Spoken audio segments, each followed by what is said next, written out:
যে হাসপাতালে প্রতিদিন হাজার হাজার মানুষ যান, শিশু, নারী, নর, সবাই যান, তাদের যারা চিকিৎসা করেন তাদেরও নিরাপত্তা নেই রাজ্যের মা মাটি মানুষের সরকারের জমানায়।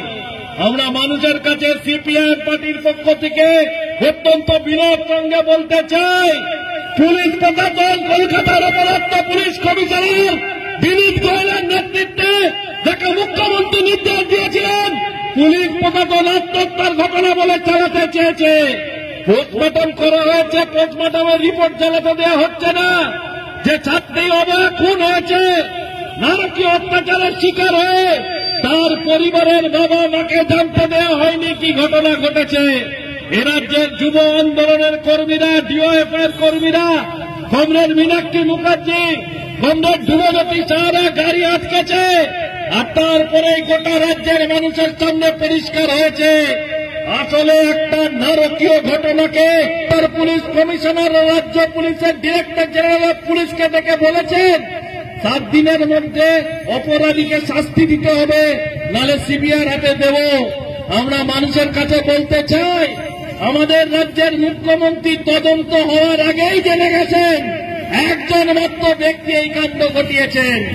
তিনি কি করে জানলেন তদন্ত হওয়ার আগে একজন এই ঘটনা ঘটিয়েছেন? অপরাধীরা অপরাধীগুলো একথা তিনি কখনো বলেননি।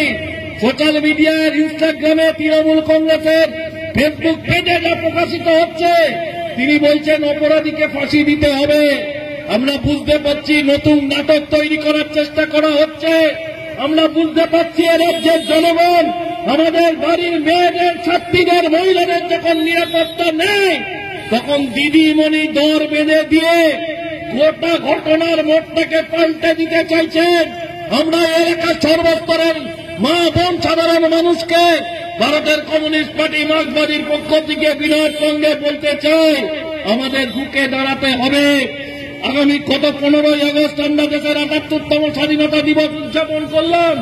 190 বছর ব্রিটিশ সাম্রাজ্যবাদের বিরুদ্ধে লড়ে ফাঁসির মঞ্চে জীবনের জয়গান গেয়ে নিজেদের অমূল্য জীবনের আত্মবলিদান দিয়ে যারা 190 বছরের ব্রিটিশ সাম্রাজ্যবাদের হাত থেকে যারা দেশকে স্বাধীন করেছিলেন, তারা কি এই স্বাধীনতার কথা ভেবেছিলেন যেখানে আমাদের রাজ্যের বাড়ির মহিলাদের নিরাপত্তা থাকবে না? নিরাপত্তার দায়িত্বে যারা আছে তারা রক্ষকের ভূমিকা পালন করবে। আমরা মানুষকে বিনয়ের সঙ্গে বলতে চাই, 15ই আগস্টের আগের দিন 14ই আগস্ট গোটা রাজ্যের ইতিহাসে নতুন ইতিহাস তৈরি হয়েছে। এ রাজ্যের সমস্ত জনপদের দখল নিয়েছিলেন মধ্যরাতে মহিলারা। স্লোগানটা ছিল, রাত্রিতে আমরা দখল করব, রাত্রিতে আমাদের অধিকার আছে।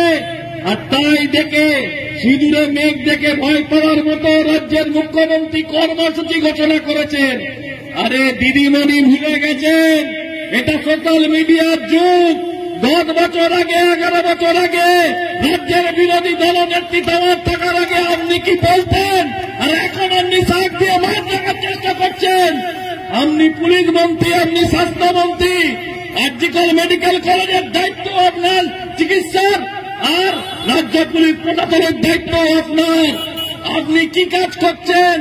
আরজিকর মেডিকেল কলেজ হাসপাতাল চত্বরে যখন গত 14ই আগস্ট মধ্যরাত্রে হাজার হাজার ছাত্র, যুব, মহিলা তারা দখল দিয়েছে, তখন তৃণমূলের কাউন্সিলরদের পাশে থাকা কলকাতা কর্পোরেশনের গুন্ডারা তারা গিয়ে প্রমাণ লোপাট করার জন্য আরজিকর মেডিকেল কলেজ হসপিটালে সেমিনার রুমকে ভেঙে দিয়েছে এবং তারা কিছু ভুলও করেছে।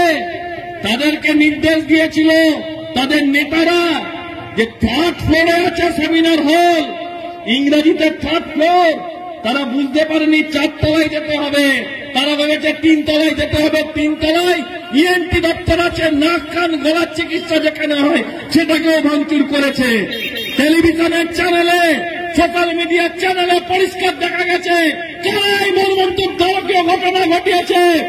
পুলিশ চেষ্টা করেছে বামপন্থী কর্মীদের মিথ্যে মামলা দেওয়ার, কিন্তু আমাদের পার্টির রাজ্য সম্পাদক মোহাম্মদ সেলিম তিনি পরিষ্কার বলেছেন, না, এই ঘটনা কারা ঘটিয়েছে তাদের ছবি আছে, আমরা বলে দিতে পারবো তারা কলকাতার কোন ওয়ার্ডে থাকে, কাকে হচ্ছে কি আমাদের কামারহাটি পৌরসভা থেকে ভাড়া করে আনা হয়েছে, কাকে অশোকনগর পৌর এলাকা থেকে তৃণমূলের গুন্ডাকে ভাড়া করে আনা হয়েছে। তার ফলে পুলিশ কিছুটা নড়ে চড়ে বসেছে, কিন্তু তৃণমূলের জমানায় কাউকে বিশ্বাস নেই। এই পুলিশ যারা তৃণমূলের নেতাদের বাড়িতে কালী পুজো হলে, অনুষ্ঠান হলে খাবার পরিবেশন করে, এই পুলিশ যারা তৃণমূলের মন্ত্রীদের পায়ে জুতো পরিয়ে দেয়, আর যখন তাদের ওপর হামলা হয় তারা ডায়েরি করার জব্দ খাতা দিয়ে নিজেদের প্রাণ বাঁচায়। আমাদের রাজ্যের মহিলান করা যায় না, ইতিহাস বারে বারে প্রমাণ করেছে। আরো আলাপ আমরা পেরোবো, আমরা পুলিশকে বলবো আপনারা শিক্ষা দিন। তাই আগামী দিনে গোটা রাজ্য জুড়ে অবহেলার বিচারের দাবিতে যে বৃহত্তর লড়াই করে উঠবে, সেই লড়াই আমাদের পরিবারেও মহিলারা আছে, আমাদের পরিবারেও নারীরা আছে। তাদের একটা উন্নত ভবিষ্যতের জন্য তারা যাতে নিরাপদে স্কুলে কলেজে কর্মক্ষেত্রে যেতে পারে, তার জন্য আমাদের প্রত্যেকে রাস্তায় নামতে হবে।